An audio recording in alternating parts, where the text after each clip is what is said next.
এবং সেই মুহূর্তে আমার মাজার একটু নিচে আমার গুলিটা লাগে। গুলি যখন লাগে আমি বুঝতে পারি নাই।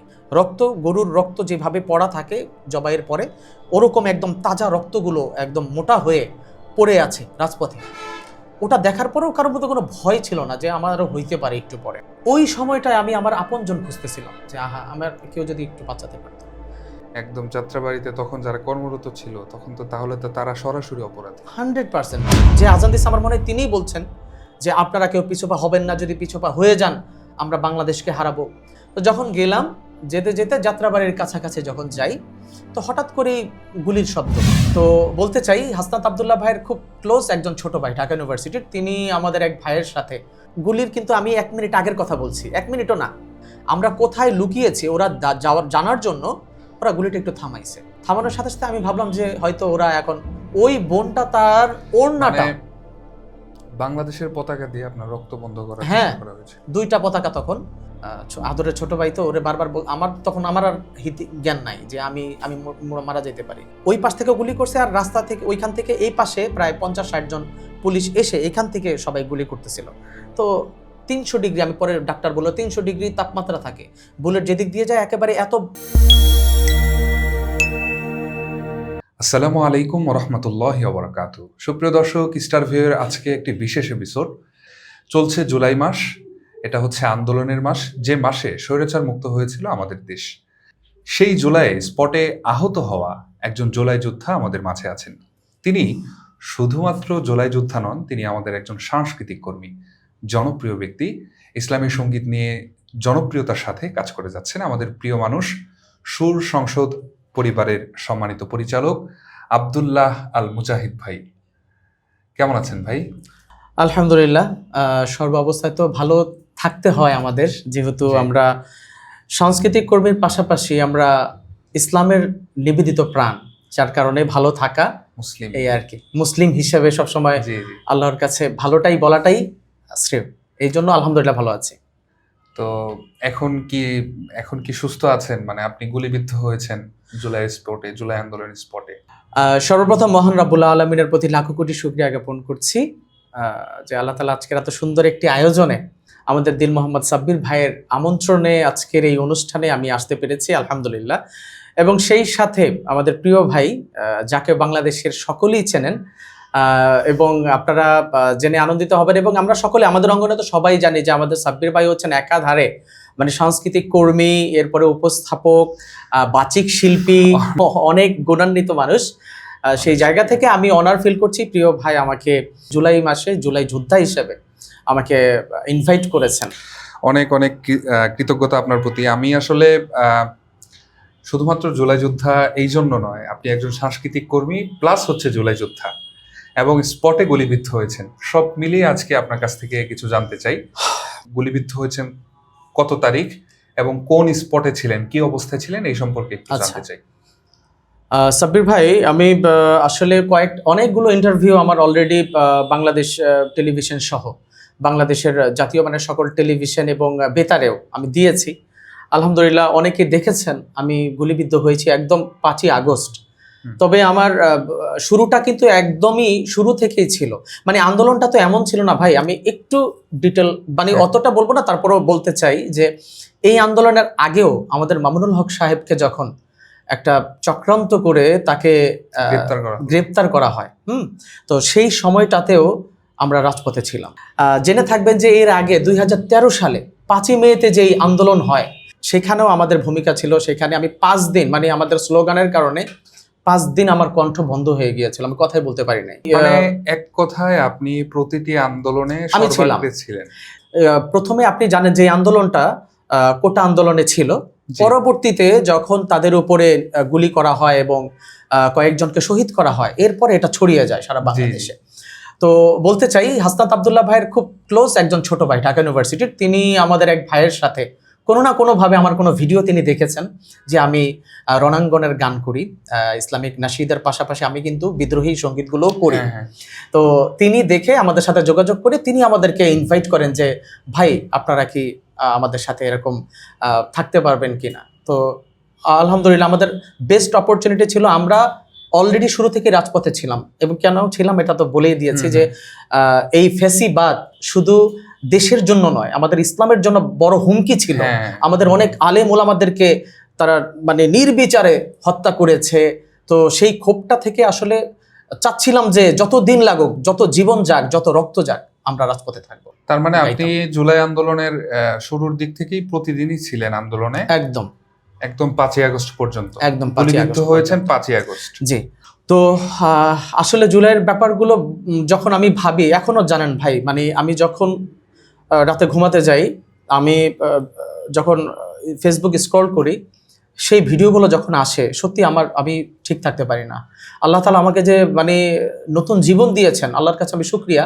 আমি এই জীবনকে তখন আমি বিলিয়ে দিয়েছি, আমি বলেছি আল্লাহর কাছে, আল্লাহ আমাকে যেহেতু নতুন জীবন দিয়েছো, আমি বারবার যেন আমি তোমার জন্যে, তোমার দিনের জন্যে এই জীবনকে কোরবান করতে পারি। তো সেই জায়গা থেকে 4 তারিখ রাতে আমি যখন বিভিন্ন স্পটে প্রোগ্রামগুলো করতাম, ঢাকা চট্টগ্রাম মহাসড়কের বিভিন্ন পয়েন্টে আমাকে বলা হতো, এবং আমরা সেখানে যেয়ে বিভিন্ন সংগ্রামী নাশিদ এবং পাশাপাশি যেই সংগ্রামগুলো করা, বিশেষ করে জনসমগ্র করা, এরপরে হচ্ছে মিছিল করা, বিভিন্ন জায়গা যেটা করার দরকার ছিল, যখন আমরা চেষ্টা করেছি, সেই পাশাপাশি নাশিদ করেছি। তো ওই নাশিদগুলো বিভিন্ন ইউটিউবার ভিডিও করে তারা ফেসবুকে দেয়, এবং আমরা নিজেরাও দেই। তো এটা ব্যাপকভাবে ছড়িয়ে যায়, এবং সেই ছড়িয়ে যাওয়াটা আমার জন্য একটা কাল হয়ে গেছে। 1 আগস্টের 1 তারিখ থেকেই অলরেডি আমাদের বাসায় যুবলীগ, ছাত্রলীগের, আমাদের এলাকারই। তো যখন এই আন্দোলনগুলোর ভিডিওগুলো যখন ভাইরাল হয়, তখন তারা এসে আমার বাবা মাকে বলে যে, হ্যাঁ একদম বলে, এলাকার যেহেতু এখানে থাকেন, এলাকার মানুষ তো ভিডিওটা দেখবেন, আমার এলাকার অনেক মানুষই, যেহেতু আমি প্রচার করব, তো সেই জায়গা থেকে তারা জানবেন। অনেকেই জানেন না, এখন অনেকেই সুশীলতা দেখান যে আমি কেন এত প্রতিবাদ করি। হ্যাঁ, অনেকেই ভাবে যে তাদেরকে ক্ষমা করে দেওয়া, কিন্তু তাদের যে হিংস্রতা ছিল, 5 তারিখ যদি আমাদের আন্দোলনটা সফল না হতো, আজকে আমাদের হয়তো এই জীবন আমরা রাখতে পারতাম না, আমরা ঘরে থাকতে পারতাম না। তারা এইভাবে বলেছিল, আপনারা কেউ থাকতে পারবেন না, আপনারা শেখ হাসিনাকে দেশ থেকে করতে পারবেন না, বিতাড়িত করতে পারবেন না, এবং আপনারা কেউ ঘরেও থাকতে পারবেন না দিন শেষে, এরকম ধরনের। এবং শেষ পর্যন্ত আমার ভাই তো আপনারা জানেন যে আমার ছোট ভাই আতাউর রহমান ইসমাম, তিনি আলহামদুলিল্লাহ ভালো সাউন্ড ডিজাইন করেন, এবং সেই সাথে শিল্পী আলহামদুলিল্লাহ, তিনি আমার সাথে সব সময়ের জন্য ছিল। এবং সেই সাথে সুর সংসদের যেই সৈনিক ছিল, আমি 2-1 নাম না বললে এটা কৃতজ্ঞতা বোধ হবে না, মুদ্দাসির বুখারী ভাই, তিনি একদম শুরু থেকে আমার সাথে ছিল। আশিক শাকের ভাই তিনি ছিলেন, শরীফ মাহমুদ সহ অনেক ভাইরাই ছিলেন। তো যাই হোক, আমরা 2 ভাই আমরা চিন্তা করলাম যে আমরা বাসায় থাকবো না। আব্বা চাচ্ছিল মন থেকে যে ছেলেরা আল্লাহর পথে থাকুক, যাক, কিন্তু তারপরও বাবা তো মায়া তো লাগে সন্তানের জন্য। তো সেই জায়গা থেকে আব্বা বলছিল যে যাওয়ার দরকার নাই, এই সরকারকে কোনোভাবে, এই ফ্যাসিস্টকে এত সহজেই ফেরানো যাবে না। বাট আমাদের মধ্যে সেই হিম্মত ছিল যে আমরা শেষ পর্যন্ত লড়ে যাব, জীবন যতক্ষণ আছে। জানি না মানে কি ভর করছিল। আমি এর আগেও অনেকগুলো আন্দোলন করেছি, কখনো এই ধরনের চিন্তা আসে নাই। মানে একটু ভয়ও ছিল না, আমার সন্তান আছে, আমার ঘরে আমার মা বাবা আছে, বিবি আছে, জি, সবকিছু মিলাই না, তাদের কথা না, মানে আল্লাহ তাআলা ওই যে বলে না, কিছু মানুষের রক্তের বিনিময়ে, জীবনের বিনিময়ে তো আল্লাহ তাআলা স্বাধীনতা দিবেন। সো আল্লাহ তাআলা তখন মনের মধ্যে এরকম সেই পাওয়ারটা দিয়ে দিছিল যে আমরা পিছু পা হওয়ার কোনো ইয়াও দেখি নাই, আর গুলির সামনে আমাদের কোনো ভয়ও লাগে না। 5ই আগস্ট তাহলে কখন আপনি মানে গুলিবিদ্ধটা হয়েছেন কখন? এর আগেই তো সবকিছু লকডাউন করে দেয়, আর্মিরা রাস্তাঘাটে এসে অলরেডি চিটাগাং রোড, যেটাতে আমার অফিস ছিল, আমরা অফিসে গেরিলা যোদ্ধার মতো, যে রাত 12টা থেকে সকাল ফজর পর্যন্ত আমরা প্ল্যানিং করতাম কালকে কোথায় কোথায় যাব। যেহেতু ফেসবুক বন্ধ, মোবাইলের নেটওয়ার্কও ঠিক নাই, কারোর সাথে যোগাযোগ করতে পারছিলাম না। ইভেন আমাদেরকে যারা দাওয়াত দিত ওই ঢাকা ইউনিভার্সিটি থেকে, তাদের সাথেও খুব একটা যোগাযোগ আর করতে পারি নাই শেষের 4-5 দিন ভয়াবহ দিনগুলোতে। এবং তারা শাটডাউন দিয়ে গুলি করে নির্বিচারে প্রচণ্ড অনেক মানুষ, ততক্ষণে অলরেডি হাজার হাজার মানুষ মৃত্যুবরণ করে, শহীদ হয়। তো তখন আমরা চিন্তা করতাম যে কি প্ল্যানিংয়ে আগানো যায়, কিভাবে যায়। তো হেলিকপ্টার আসতো, পুলিশরা যখন আইসা গুলি করতো, পুলিশরা যেহেতু একটা চোর পুলিশ খেলা হতো আর কি। এখন হয়তো একটু মানে আনন্দ ছলেই বলি, তবে সেই বিভীষিকাময় দিনগুলোর কথা আসলে যখন আমি একা ভাবি তখন আমি শিহরে উঠি যে আমরা কিভাবে পারছি ওগুলো। না, আমরা শুনেই শিহরিত হচ্ছে, এটা তো আসলে। তো সর্বশেষ 5ই আগস্ট সকালে আমরা যখন বুঝতে পারছি যে হয়তো এই একটা কিছু হতে পারে, হয়তো এসপার না হলে ওসপার, এরকম একটা বিষয়। তো আমরা যতটুকু ভাবতে পেরেছি যে আমরা এবার যদি গণভবনে যেতে পারি কোনো রকম, আল্লাহ তাআলা হয়তো বিজয় দান করবেন। কিন্তু সকাল থেকে না একটা কোনো খবর পাচ্ছি না, রাস্তায় নামবো, আদৌ কি অবস্থা দেশের, কি পরিস্থিতি, কোনো কিছু দেখতে পাচ্ছি না। হ্যাঁ, ইন্টারনেট বন্ধ ছিল, সবকিছু। তো আমি নিউজও ওই দিন সকালবেলা নিউজেও কিন্তু দেখাচ্ছিল সব স্বাভাবিক, কোনো লোক নাই, আইন শৃঙ্খলা বাহিনীর আয়ত্তে আছে সব পরিবেশ। তখন ভাবছিলাম কি আমরা কি হেরে যাচ্ছি, আমরা কি বিজয়টা এত কাছ থেকে পেয়েও হারিয়ে ফেললাম। তো সেই জায়গা থেকে আমিও সকাল 10টা থেকে 10:30টার সময় আস্তে আস্তে দেখতে দেখতে দেখলাম যে ইন্টারনেট বন্ধ হয়ে গেল একদম পুরোপুরি। পরে আর কোনো খোঁজ নেই। টিভিতে তো ওইগুলোই দেখায়, মানে নিউজে তো আইন শৃঙ্খলা বাহিনী আয়ত্তে আছে, কোনো লোকজন নেই, সবাই চুপচাপ, এরকম দেখছি। হ্যাঁ, তো নীরবতাগুলো দেখেই আসলে আমরা ভাবছিলাম যে কি করা যায়। ততক্ষণে 10টা বেজে গেছে, আপনি যেটা বললেন 10টা থেকে 10:30টার মাঝামাঝি। আমরা বুঝতে পারছি না, এর ভিতরে কয়েকজনকে আমরা পাঠিয়েছি গোপনে। তখন কিন্তু ফায়ার করার পুরা ইয়া ছিল, যদিও আর্মি প্রধান বলেছে যে আর তারা আর গুলি করবে না, তবে পুলিশ তো এটা বলে নাই, অন্য কেউ তো বলে নাই, আমাদের একটা ভয় ছিল। তো লুকিয়ে লুকিয়ে 2জনকে পাঠাইতাম যে রাস্তার পরিবেশ দেখো। ওরা ঘুরে সকাল 8টা থেকে শুরু হয়েছে এটা, তো তারা লোকটোক দেখছিল না। হঠাৎ করে 10:30টায় যখন পাঠিয়েছি, চিটাগাং রোড থেকে তারা দেখতে পাচ্ছে যে লাখ লাখ লোক যাত্রাবাড়ির দিকে ঢুকছে। সিগন্যাল দিল আমাদেরকে, আমরা প্রায় 15-20 জন ছিলাম। পতাকা ওদিন তো আমাদের কোনো ইয়া ছিল না, মারমুখী কোনো আচরণ না। জি, ওদিন আমরা গণভবনের দিকে যাওয়ার ব্যাপারে সবাই রেডি। তো আমরা সবাই রাস্তায় গেলাম এবং দেখলাম যে প্রচুর মানুষ এবং বৃদ্ধ শিশু সকলে মিলে একটা আনন্দ উল্লাস। 10:30টার একটু পরে, 11টার একটু আগে ভাজি টাজি দিয়ে আমরা ভাত খেয়ে আমরা বেরিয়ে গেলাম। 10:30টার একটু পরে, 11টার আগে গেলাম। এখান থেকে যেতে যেতে আমরা যখন সাইনবোর্ডের দিকে গেলাম, সেখানে দেখলাম আর্মি এবং বিডিআর 150-200 বিডিআর হবে গাড়ি দিয়ে, মানে বিজিবি আর কি বর্তমানে। জি সরি, বিজিবি। তারা রাস্তাটা ব্লক করে রাখছে এবং মোটামুটি 150-200 হবে বিজিবি সেখানে উপস্থিত ছিলেন। এবং তারা এক রকমের সেলুট দিয়ে বলতেছে যে আপনারা লাফালাফি করবেন না, আমরা একটা সাইড করে দেই, আমরাও চাই, আপনাদের সাথে আমরাও আছি।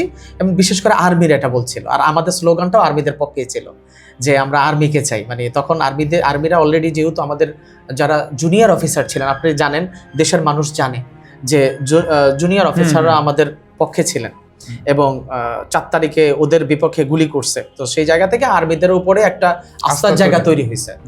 তো সেই জায়গা থেকে আর্মিদের নামে আমরা স্লোগান দিচ্ছিলাম, ওয়াকারের নামে স্লোগান দিচ্ছিলাম। তো যাই হোক, এরপরে আমাদেরকে যেতে দিল, সেখান থেকে আমরা চলে গেলাম। তো যখন গেলাম, যেতে যেতে যাত্রাবাড়ির কাছাকাছি যখন যাই, তো হঠাৎ করেই গুলির শব্দ। যাত্রাবাড়ি তখনও যাই নাই, আপনার শনিয়াকড়া পার হয়েছি, শনিয়াকড়া থেকে একটু সামনে। তো তখন অনেক মানুষ হবে, যে লাখ লাখ মানুষের কথা বললাম, তারা একটা পর্যায়ে থেমে গেল যে প্রচুর, মানে তারা সাউন্ড গ্রেনেড ফুটাচ্ছে, কয়েকজনের রক্ত দেখলাম নিচে, কয়েকজনকে কি পুলিশ ফুটাচ্ছে এটা আমরা দেখতে পাচ্ছিলাম না। সামনে যেহেতু যাত্রাবাড়ি থানা ছিল, আমাদের ওটাই ছিল যে খবরটা এটা আসছিল যে পুলিশ সামনে যেতে দিচ্ছে না, মানে একটা গন্ডগোল পাকানোর চেষ্টা করতেছে। মাঝে মাঝে ফাঁকা আওয়াজ দিচ্ছে, কিন্তু ফাঁকা আওয়াজ না, আশেপাশের কয়েকটা বিল্ডিং থেকে আমাদের কয়েকজন ভাইকে শহীদ করা হয়েছে ততক্ষণে। আমার সামনে না, আমি দেখি নাই। রক্ত, গরুর রক্ত যেভাবে পড়া থাকে জবাইয়ের পরে, ওরকম একদম তাজা রক্তগুলো একদম মোটা হয়ে পড়ে আছে রাজপথে। ওটা দেখার পরেও কারোর মধ্যে কোনো ভয় ছিল না যে আমারও হইতে পারে একটু পরে। তখনও ওই সময়টাতে ধরেন তখন বাজে আজান দিচ্ছে, জোহরের আজানটা দিচ্ছে।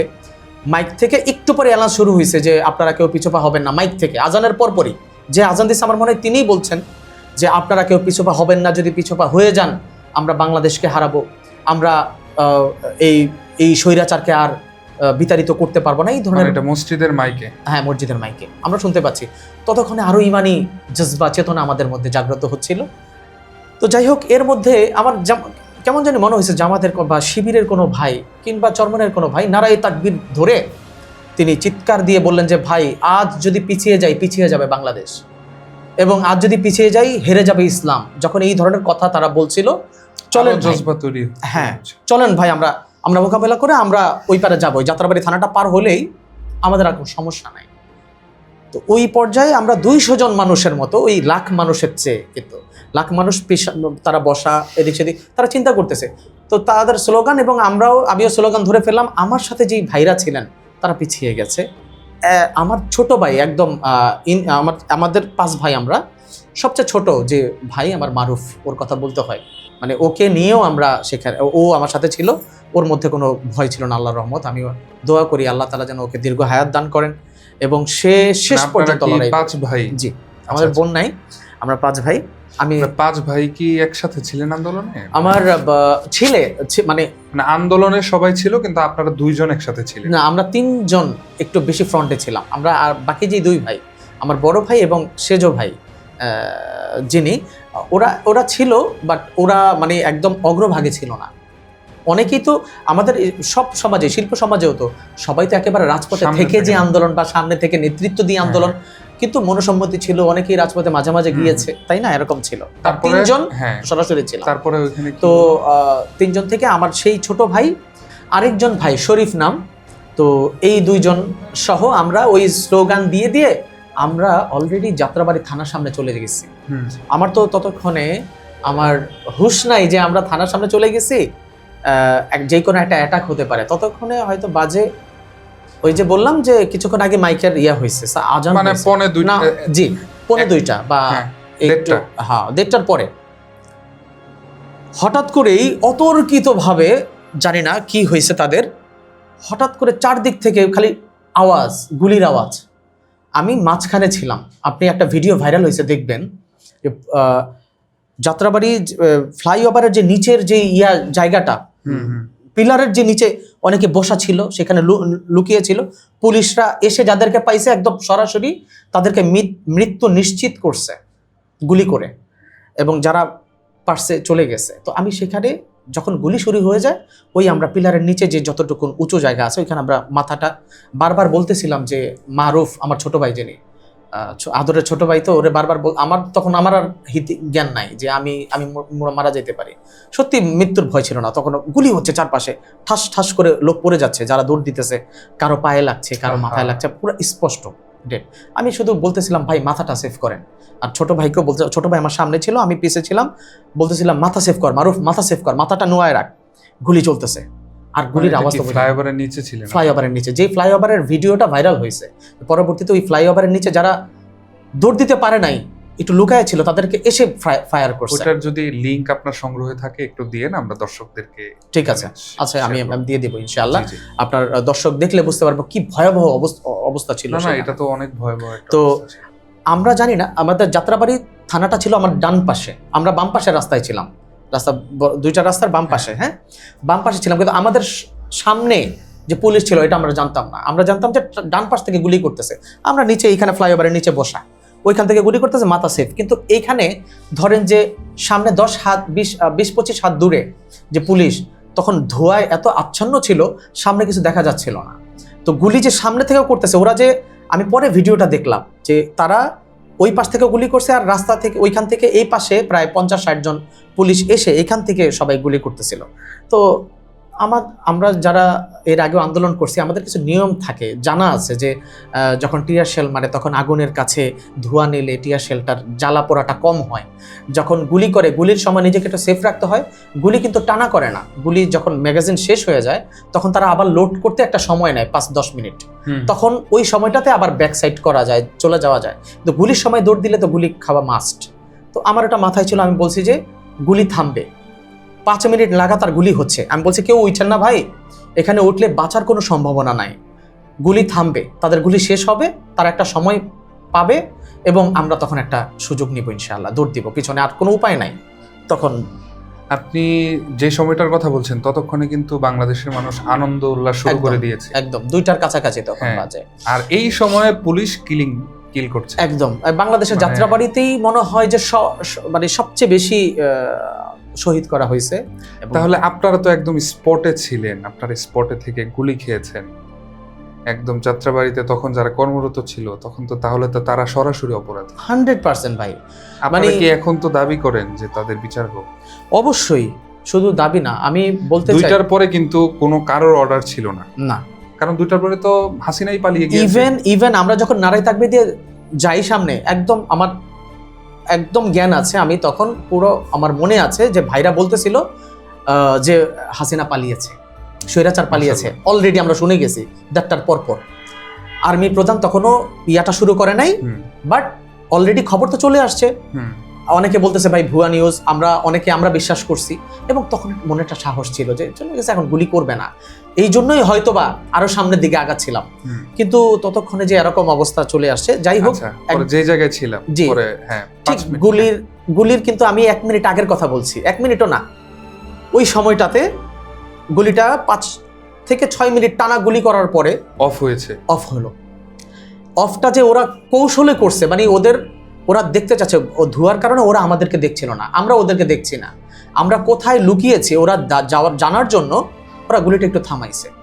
থামানোর সাথে সাথে আমি ভাবলাম যে হয়তো ওরা এখন নতুন করে লোড করবে, আমি বললাম যে এবার দৌড় দেন। আমার তখন ওইখানে কমান্ডার আমি হয়ে গেছি অনেকটা, আমার সাথে প্রায় 50 থেকে 60 জন ছেলে ছিল ওই মাঝখানে, অনেকে দৌড় দিয়ে পার পাইছে, অনেকে আশেপাশের গলিগুলোতে ঢুকতে পারছে।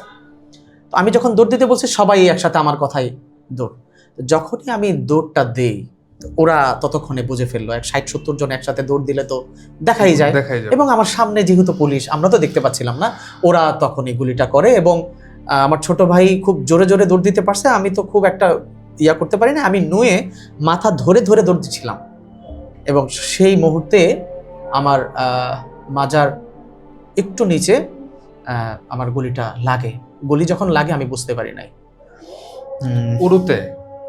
হ্যাঁ, কি বলবো, আপনি তো সাক্ষাৎকারের সময় মানে আপনার ইয়াটা দেখিয়েছিলেন মনে হয়, জি বাংলা ভিশনে, যেটা হ্যাঁ, তখন তো মানে আপনি তো পুরো বেডে ছিলেন, একদম বেডে ছিলাম আমি দীর্ঘ 1.5 থেকে 2 মাস।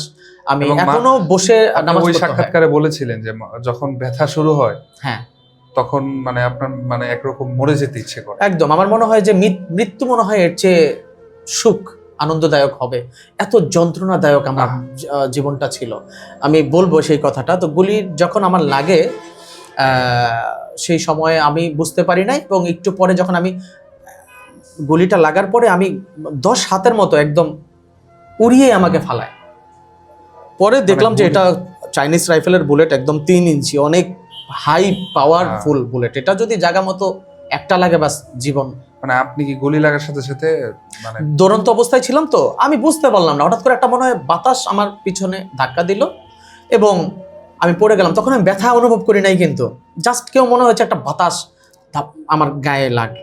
কিছুক্ষণ পরে আমার কাছে মনে হইলো আমি যখন পড়ে গেলাম, পিছনে হাত দিলাম, এত বড় একটা ফুটা আমার মস্তিষ্কে এলো, এবং মস্তিষ্কে এমন একটা আঘাত পেলাম, আঘাতটা আমি সব টেলিভিশনেই বলছি যে ধরেন একটা কারেন্টের বড় খাম্বা দিয়ে মাথার মধ্যে সর্বজোরে আঘাত করলে যেই ধরনের যন্ত্রণা ব্যথা পাওয়া যায়, ওই ধরনের একটা শক আমার শরীরে লাগলো। খুবই মর্মান্তিক বিষয়, আসলে শুনে খুব মর্মাহত হচ্ছি একদম। আর আপনি তো স্পটে ছিলেন। আচ্ছা, তারপর গুলি খেয়ে যে আপনি পড়লেন, জি, পড়ে গিয়ে পড়লেন, এরপরে আপনার পরিস্থিতিটা কি ছিল? তখন কি আপনার ছোট ভাইকে ফোন দিয়েছিলেন নাকি ওখানে পড়েছিলেন অনেকক্ষণ? আমি পড়েছিলাম তখন অলরেডি আমার নিঃশ্বাস, আমি যতটুকু আমার পুরো আছে, জ্ঞানটা আছে, সেন্স আছে, কিন্তু আমি কাউকে ডাকতে পারছি না, আমি হাত নাড়াতে পারছি, কিছুই করতে পারছি না, পড়েছিলাম শুধু জাস্ট এতটুকু, খালি চোখটা নাড়াতে পারি আর কি, এতটুকু। তো মানুষ বলাবলি করতেছে, এই গুলি খাইছে এরকম, কেউ ধরতেছিল না, গুলি অলরেডি ওইখানেও চলতেছে দৌড়াদৌড়ি, আমি একটু সাইডে পড়ছি। গুলি খাওয়ার পরে কি গুলি কি চলছিল নাকি অফ হয়ে গেছে? গুলি চলছে। আচ্ছা আচ্ছা। তবে গুলি থেমে থেমে চলছে, একাধারে যে গুলিটা চলছিল ওটা থেমে গেছে। তার মানে আপনার কাছে আর কেউ আসেনি, আপনি কি পড়ে গিয়েছিলেন? মানে হ্যাঁ, শরীরের শক্তি অবশ্য হয়ে গেছে, একদম অবশ্য হয়ে গেছে। এবং অনেকে বলছিল ভাই কালিমা পড়ান, লোকটা মারা যাবে। যখন এটা কানে আসছে তখন আর আমার মধ্যে, তখন আমার ফ্যামিলির কথা সবার আগে, আমি তো কাউকে বিদায় জানাতে পারলাম না, আমার জীবনটা তো পুরো পড়ে রইলো, আমার সন্তানদের কি হবে। তখন আমার মধ্যে একটা চিন্তা, এবং ওই সময়টায় আমি আমার আপনজন খুঁজতেছিলাম যে আমার কেউ যদি একটু বাঁচাতে পারতো। ঠিক ওই সময়ে আমাদের সুর সংসদের যিনি সদস্য ছিলেন শরীফ ভাই, বললাম যে শিল্পী, ও আল্লাহ তাআলা ওকে পাঠাইছে কোন জায়গা থেকে, এবং ও আমাকে যখন দেখলো আর বলতেছে মুজাহিদ ভাই আপনি গুলি খাইছেন, এটা বলে ও আমারে বলতেছে, সবাইকে ডাকতেছে, ভাই আমার ভাই গুলি খাইছে, ওরে বাঁচান ভাই, আমার আপন ভাই, এই কথা বলো, যদিও আপন ভাই না, বাট ও তখন এটা চিৎকার করে বলতেছিল। ওই সময়টায় 3-4 জন অলরেডি আমার 2 পাও ধরে। তখন কি গুলি বন্ধ ছিল? না না, রক্ত ব্লিডিং হচ্ছে, মানে পুলিশের গুলি কি বন্ধ হয়ে হ্যাঁ গেছে? বন্ধ হয়েছে। তো পরে শুনলাম ওই সময়টা আর্মি আসছে, ঠিক ওই সময় আমি যদি 2টা মিনিট আগে দৌড় দিতে পারতাম, আর্মি আসার পরে কিন্তু পুলিশ পিছায় গেছে আর গুলি করেই নাই পরবর্তীতে। এরপরে আবার আর্মি চলে যাওয়ার পরে আবার হয়তো পরবর্তী ফায়ার হয়েছে। মানে ওই সময়টায় অনেক বোনরা ছিলেন, অনেক বোনরা গুলিবিদ্ধ হয়েছে একদম স্পটে। আমাদের সাহসী বোনরা, ছোট ছোট বোনরাও সেখানে গিয়েছেন। সেই জন্য বলি বাংলাদেশটা আমাদের সবার, আমরা কাউকে পর করে দিব না। তো ওই বোনটা ওইখানে দাঁড়িয়ে খুব কান্না করছিল, বয়স বেশি হবে না, হয়তো ইন্টারেও পড়বে হয়তো, এরকম আমি যতটুকু আমি চোখ দিয়ে তো তখন দেখতে পারি। তো বোনটা বারবার বলতেছিল আমার ভাই গুলি খাইছে, আপনারা একটু তার রক্তটা থামান, তার রক্ত পড়ে গেলে সে তাকে বাঁচানো যাবে না, ওই শরীফের সাথে সাথে। তো আমি শরীফকে তখন একটু কথা বলতে পারি, শরীফকে বললাম শরীফ আস্তে আস্তে, ও কান, চোখ দিয়ে ইশারা দিলাম, ও কান দিল আমার মুখে। তো আমি বললাম যে আমার রক্তের যে জায়গাটা ওটা কি বন্ধ করা যায়, না হলে তো বাঁচানো পারবি না আমাকে বাঁচাইতে। তো তখন বললো ভাই আমি চেষ্টা করতেছি। আশেপাশে 2-1টা পতাকা যার হাতে ছিল, পতাকাটা নিয়ে ধরছে, বাট আটকানো যাচ্ছে না। ওই বোনটা তার ওড়নাটা, মানে বাংলাদেশের পতাকা দিয়ে আপনার রক্ত বন্ধ করার হ্যাঁ, চেষ্টা করা হয়েছে? 2টা পতাকা, তখন 2টা বা কি 3টা হবে। তো পতাকাগুলো তো ছোট ছোট পাতলা ছিল, রক্ত তো এত বড়, যখন অনেকে জানে না, যে ভাবে যে বুলেট যেদিক দিয়ে যায় ওই ছোট ফুটা হয়, ওরকম না। বুলেটটা 300 ডিগ্রি, আমি পরে ডাক্তার বললো 300 ডিগ্রি তাপমাত্রা থাকে, বুলেট যেদিক দিয়ে যায় একেবারে এত মোটা করে গোস্ত পুড়তে পুড়তে যায়। আমি আসলে সরি, আপনি তো আসলে এই 1 বছর অনেককে বলেছেন, কিন্তু আমি ফার্স্ট শোনার পর আমি একটু আবেগ আপ্লুত হচ্ছি, দুঃখিত। আচ্ছা আমরা যাই পরে। জি, হ্যাঁ, এই ব্যাপারটা পরবর্তীতে বোনটা আমার এখনো স্মরণে হয়, সেই যে তার ওড়নাটা সে খুলে, যে ভাইয়া যদি এটা কোনো কাজে লাগে তার রক্তটা থামানো যায় কিনা, ওড়নাটা দিয়ে বাঁধেন তো ওই জায়গাটা। জর্জেটের ওড়না ছিল, সে নিজেও জানে যে এই জর্জেটের ওড়না দিয়ে বাঁধলে হয়তো রক্ত থামবে না, তারপরেও তিনি তার ওড়নাটা দিয়ে দিচ্ছেন, এবং সেই ওড়নাটা এখনো আছে, এটা রেখে দিছে। তো সেই ওড়নাটা দিয়ে পতাকা 3-4টা একসাথে করে আমার বাজার মধ্যে গিট দিয়ে দিছে। তো এখান থেকে পরবর্তীতে কি দিয়ে নেওয়া হলো? ওইখানে একটা ভ্যান ছিল, ওই ভ্যান দিয়ে তারপর ঢাকা ওই ভ্যানে অলরেডি একটা লাশ রাখা, ওই লাশের পাশে আপনাকে রাখা হয়েছে। হ্যাঁ। আহা, তখনও আমাকে বলছিল মুখে, আমি আমার শুধু গলা শুকাচ্ছে, একটু বলছিলাম একটু যদি পানি দেন আমার মুখে, পানি পাচ্ছিল না আশেপাশে। এরপরে কিভাবে জানি পানি নিয়ে আসছে, আমার মুখে 1 ফোঁটা করে দিচ্ছে, আর বলতেছে ভাই কালিমাটা পড়েন, কালিমাটা পড়েন। তো আমার তখন অলরেডি সত্যি কথা বলতে গুলি খাওয়ার যে শকটা, এর শকটার পরে আমার শরীরে আর কোনো ব্যথা ছিল না, আমি জান্নাতি আবাস পাচ্ছিলাম। আমার মনে হচ্ছিল, খালি আমার কষ্ট লাগছিল যে আমি কারো কাছে বিদায় নিতে পারি নাই, আমি গুনাহ মাফ করাইতে পারি নাই আল্লাহর কাছে, আমি কি জবাব দিব আল্লাহর কাছে। কালিমাটা পড়ছিলেন? হ্যাঁ, এখন তখন কালিমা পড়ছিলাম, এবং আমার একটা না মানে শান্তি লাগছিল, সত্যি কথা। এখানে যে ব্যথা, এটা ছিল না তখন, ব্যথা ছিল না, এবং আমার মনে হচ্ছিল আজরাইল আসবে, মানে একটা ব্ল্যাঙ্ক থাকে না, চোখ দিয়ে আমি সাদা দেখতেছি, পৃথিবীর কিছু দেখতেছি না, অমন একটা সময়, মানে মৃত্যুর সময়টা মনে হচ্ছিল। সামনে অনেক মানুষ কথা বলতেছে, আমার কানে আসতেছে, আমি ব্ল্যাঙ্ক দেখতেছি, ব্লার যাকে বলে, ব্লার অবস্থায় মনে হচ্ছিল যে আজরাইল চলে আসবে হয়তো। এবং আমার মাথায় ওটাও ছিল যে শহীদের মৃত্যুর যন্ত্রণা হয় না, আমি খুব আরামে ছিলাম, হ্যাঁ, যে আমার তো যন্ত্রণা হবে না ইনশাআল্লাহ। পরে আপনাকে ঢাকা মেডিকেলে নেওয়ার পরে, জি, আমার ওইখান থেকে ঢাকা মেডিকেল না, আমার পরবর্তীতে মিটফোর্ট হাসপাতাল, ঢাকা মেডিকেলে নেওয়ার পথে অনেক ইতিহাস ভাই, বললে শেষ হবে না। হয়তো আরেকটা এপিসোড কোনো সময় যদি হয়, আমি মন খুলে শুধু ওই দিনের ব্যাপারটা নিয়ে আলোচনা করব, কারণ আমার সাথে একটা অন্যায় করা হয়েছে ওই দিন, একটা ভুল চিকিৎসার মাধ্যমে। আমি শুধু আপনার এটা শুনে, আমি তো আসলে এটা শুনি নাই, আপনি হয়তো বা অনেক ইন্টারভিউতে বলেছেন, আমি শুনে আমি ভাবছি ওই পুলিশ যারা অর্ডার ছাড়া গুলি করছিল, আমরা তো বলি যে পুলিশরা আসলে যারা গুলি করেছে তারা তো আসলে অর্ডারের ইয়াতে ছিল, কিন্তু তারা তো ওই সময় কোনো অর্ডার ছিল না, সে ইচ্ছে করে মেরেছে, ইচ্ছে করে কিল করেছে। ইভেন আমাদের হাতেও কিছু ছিল না, ওরা কি ভেবে যে আমরা ওদেরকে কিল করব। পরবর্তীতে যখন এতগুলো মানুষ মারা গেল, তখন অনেকে মানে লাঠি নিয়ে তারপরে হচ্ছে পাথর নিয়ে তাদেরকে নিক্ষেপ করে, পরবর্তীতে কিছু পুলিশ সেখানে তারা যখন আমাদেরকে মেরে চলে যায় তখন তাদেরকে অ্যাটাক করছে হয়তো, বাট আমাদের শুরু থেকে কোনো রকমের অ্যাটাক ছিল না। আপনার অনেক ভিডিও আছে, আপনারা দেখবেন যে থানাতে আমরা কোনো ইট পাটকেল আমরা ছুরি নেই, এরকম একটা বিষয়। তখন আমার ওইখান থেকে কতদিন বিছানায় ছিলেন? আমি প্রায় 1.5 মাস থেকে 2 মাসের কাছাকাছি। এর মধ্যে 3টা হাসপাতালে ছিলাম, আমি মিটফোর্টে ছিলাম। এরপরে ওইখান থেকে ট্রান্সফার করে আমাকে ইসলামিক সেন্ট্রাল হাসপাতাল পল্টন, সেখানে আমি সেখানে 1 মাস ছিলাম। ওইখান থেকে আর্মিদের তত্ত্বাবধানে সিএমএইচে, সেখানে আমি বেশ কিছুদিন চিকিৎসা নেই, এখনও নিচ্ছি। আমি এখনও, আপনারা জানেন যে প্রোগ্রাম করি দেশের বাইরে, তো আর এখন আমি ইন্ডিয়াতে থাকি মানে 2-3 মাস প্রত্যেক বছরই। সেখানে আলহামদুলিল্লাহ কলকাতায় আমার ইসলামিক প্রোগ্রামের একটা ব্যাপক চাহিদা আছে।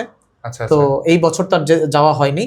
তো সেই জায়গা থেকে বাংলাদেশে যখনই প্রোগ্রামে যাই তখনই লং জার্নিতে আমার কষ্ট হয়ে যায়, সমস্যা হয়, আমি বসে নামাজ পড়তে হয়। এখন আমি সেজদা দিতে পারি না, আমার বসে এইভাবে সেজদা দিতে হয়, আমার এটাতে টান পড়ে। ইভেন আজকে যখন আপনার সাথে কথা বলছি, আজকে সকালেও এখানে তো অনেকটা ফুটা হয়ে গেছিল, তো এখানে অনেক সময় না টান পড়ে গোস্ত ভিতরের দিকে।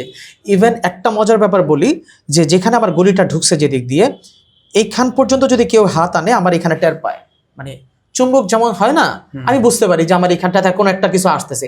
তখন আমার ভিতরে তখন একটা মৃত্যুর মতো একটা ভয় লাগে। এই ভয়টা আমার কাছ থেকে আমরা যাই। অপারেশনের পর তো গুলি বের করেছে না? গুলি কি এখনো ভিতরে?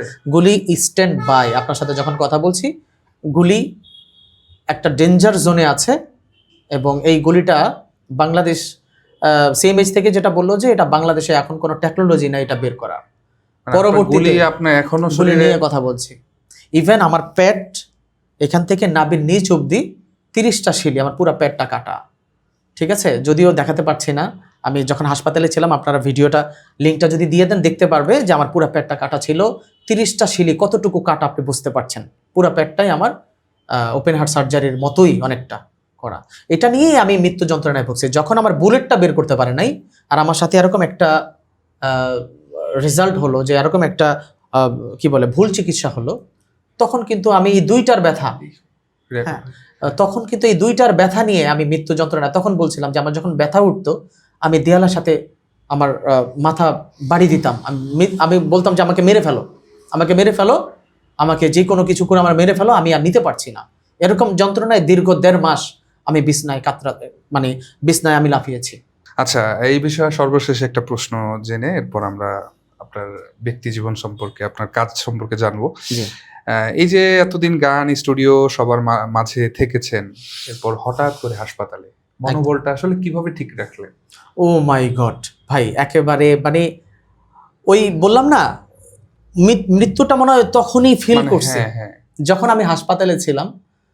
আমি এমন একটা সংগঠন ওন করি, এমন একটা অঙ্গন ওন করি, আলহামদুলিল্লাহ আলহামদুলিল্লাহ সুম্মা আলহামদুলিল্লাহ।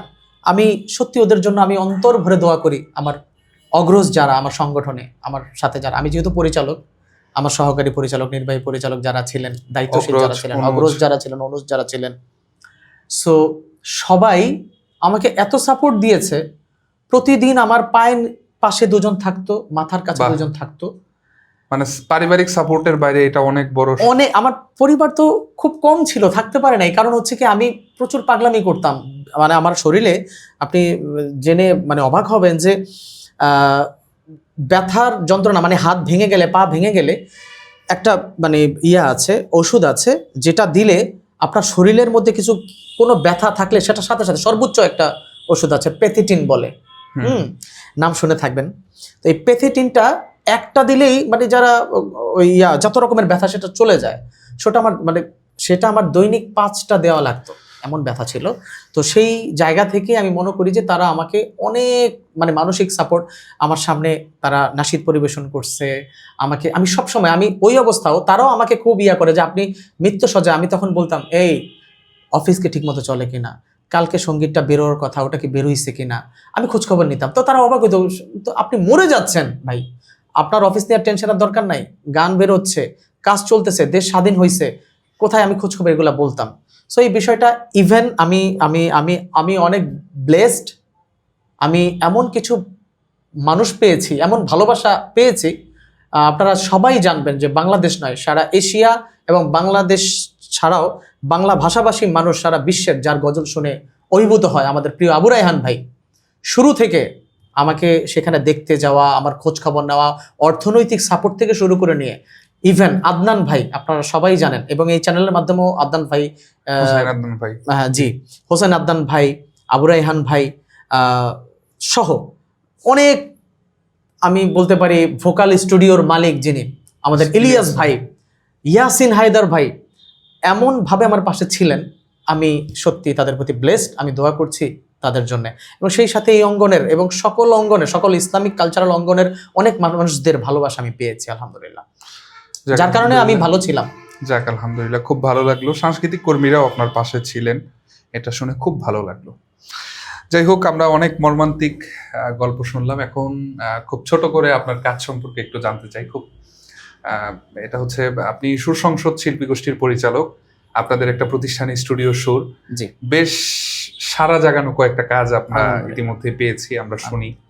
তো এই প্ল্যাটফর্ম সম্পর্কে আপনার কাছে একটু জানতে চাই এবং এর পেছনের গল্প। আলহামদুলিল্লাহ, যেহেতু আজকের প্রোগ্রামটা অনেকটাই জুলাই কেন্দ্রিক, যেহেতু আমরা বেশি বলবো না, বাট তারপরেও 2-1 মিনিট তো বলা লাগে। জি, ছোটবেলা থেকে যেহেতু এই অঙ্গনে কাজ করা, বাট আমি ফিল করছি 2017 সালে আমি একটা প্রতিযোগিতা দেই, ইন্টারন্যাশনাল ইসলামিক আইডল।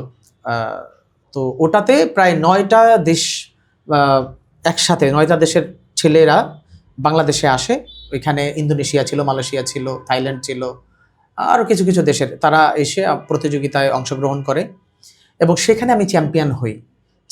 আমি ইন্দোনেশিয়াতে যাওয়ার সুযোগ করে দেন, সেখানে ইভেন্ট করি, প্রোগ্রাম করি, থাইল্যান্ডে যাওয়ার সুযোগ হয়। তো সেখান থেকে আসার পর আমি ফিল করি যে বাংলাদেশের ছেলেরা, আমি যখন ইন্দোনেশিয়াতে যাই তখন মাহের জেনের নাশিদগুলো প্রচণ্ড পপুলার বাজে, সেখানকার সকল ইন্দোনেশিয়ান মুসলমানরা সেটা শুনে। তো কেন নয়, আমি চিন্তা করি আমাদের দেশে এত সুন্দর সুন্দর এত ভালো ভালো নাশিদ হয়। তবে আমি ছোটবেলা, আমি আরেকটা জিনিস শেয়ার করে রাখি, আমার প্রথম অ্যালবাম, বর্তমান এখন কলরবের যিনি পরিচালক সাইদ আহমদ ভাই, ছোটবেলায় আমি প্রথম অ্যালবাম তার সাথে আমার। আমি অনেকের, আমি বললাম তো, আমার সাইদ ভাই, আবু রায়হান ভাইয়ের এত কাছে পেয়েছি আমি হয়তো কলরবে ছিলাম না, বাট আমাদের একটা জুটি ছিল, আমরা একসাথে কাজ করতে পেরেছি। রায়হান ভাইয়ের সাথে আমার 2টা অ্যালবাম আছে, যখন ফিতা অ্যালবাম চলে, এবং সাইদ ভাইয়ের সাথে আমার প্রথম অ্যালবামের প্রথম গান আমার, ঠিক আছে। সো সাইদ ভাই যদি দেখেন, অবভিয়াসলি ভাইয়ের সেই ইয়ার মনে আছে, 2009-10 সাল হবে ওই সময়টায়। তো তাদের সাথে কানেক্ট কিভাবে হয়েছে সেটা তো বিশাল গল্প আবার আমি যদি তাহলে আরেকটা পর্বে, সেই জন্য আমি আকর্ষণটা বলে রাখলাম যে আমি আমার ব্যাকগ্রাউন্ড আছে, সেটাই বলে রাখলাম যে আমি ঠাস করে চলে আসি নাই। আমি হয়তো এই অঙ্গন থেকে অনেকটা দূরে ছিলাম। মাহিরুদ্দিন ভাই আমাকে খুব পছন্দ করতেন, তবে আমি সাইমুমে ছিলাম অনেকদিন, অনুপমে ছিলাম, অনুপম সাংস্কৃতিক সংসদে আমি 4 বছর ছিলাম। এই ঘরানার মানুষদের সাথে বেশি মিশা হয়েছে। বাট আমি একটা প্রতিযোগিতায় সারা বাংলাদেশে চ্যাম্পিয়ন হই, এবং সেই জায়গা থেকে সাইদ ভাই, তখন তো এই প্ল্যাটফর্ম কিছুই ছিল না, ইউটিউব বা ফেসবুক যাই বলি, তখন তো শুধু অ্যালবাম ছিল এবং অডিও সিডি ছিল। তো ওগুলাতে কাজ করা হয়েছে, এবং একসাথে ওইখানে আমার একক গান ছিল, সাইদ ভাইয়ের গান ছিল, এবং সাইদ ভাইয়ের সাথে সবচেয়ে বেশি মিশছি ওই সময়, খুবই বেশি, একজনের পায়জামা একজন পরার মতো এমন অবস্থা, মানে আমরা একসাথে খুব কাজ করতাম। তো তখন কলরবে যাওয়ার একটা প্রক্রিয়া চলছিল, হয়তো পরবর্তীতে যাওয়া হয়নি, জি, নানা কারণে। এর পরবর্তীতে আমি পড়াশোনায় ব্যস্ত ছিলাম অনেকদিন, প্রায় 6-7 বছর। আমি যেহেতু ইসলাম ইউনিভার্সিটি থেকে বিবিএ করি, তো আপনি জানেন ওটা ইংলিশে করতে হয় পুরা বিবিএ। সো আমার পড়ালেখার চাপের কারণে আমি একটু দূরে ছিলাম। পরবর্তীতে 17 সালে যেটা বললাম, আমি ওই জায়গায় চলে আসি, প্রতিযোগিতার মাধ্যমে চ্যাম্পিয়ন হয়ে আমি দেশের বাইরে একটা প্ল্যাটফর্ম পেয়ে যাই, একটা নাম যশ। এই অঙ্গনে যতটুকু না তখন ছিল না, বাট ইন্টারন্যাশনাল ভাবে যারা কাজ করে টুকটাক, সেখানে একটু টুকটাক আমার কাজ হয়েছে। তো তখন আমি চিন্তা করলাম, ওয়াই নট, আমাদের বাংলাদেশে যে শিল্পীরা অবহেলিত বলবো না, আসলে যারা প্ল্যাটফর্ম পাচ্ছে না, প্ল্যাটফর্ম তো অনেকে পেয়েও কাজে লাগাতে পারছে না আমার মতো, যে হয়তো পিছু টান ছিল, নানান কারণেই হতে পারে, অর্থনৈতিক কারণে হতে পারে, বিভিন্ন কারণে হতে পারে, তাদেরকে নিয়ে কিছু একটা করি। 2018 শেষ 19 শুরুতেই সুর সংসদের যাত্রা আমার হাত দিয়ে শুরু হয়। আমি 6-7 জন ছেলেকে নিয়ে, মেধাবী, তারা এখনো আমাদের সাথে আছে। এখন কি আপনার নিজস্ব স্টুডিও আছে? আলহামদুলিল্লাহ, আমাদের নিজস্ব অর্থায়নে নিজস্ব স্টুডিও, আমাদের একটা মাদ্রাসা নিজস্ব এই অর্থায়নে পরিচালিত হচ্ছে, একটা বিজনেস সেক্টর আছে, এবং আমরা দেশ বিদেশ প্রোগ্রাম করছি, একটা ইউটিউব চ্যানেল আছে। সব কিছু মিলায় আলহামদুলিল্লাহ ইসলামিক এই কালচারাল অঙ্গনে মনে হয় কিছুটা ভূমিকা পালন করতে পারছি, এবং যতদিন বাঁচি এই ভাইদেরকে নিয়ে, আপনাদেরকে নিয়ে সুস্থতার সংস্কৃতি, ইসলামিক এই সংস্কৃতি সারা বিশ্বের উন্মুক্ত আকাশে আমি উত্তোলন করতে চাই যতদিন বাঁচি।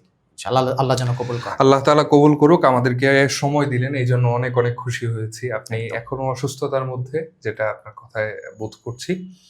আল্লাহ তাআলা এর উত্তম জাযা আপনাকে বিনিময় দান করুন। আমিন। আমিন।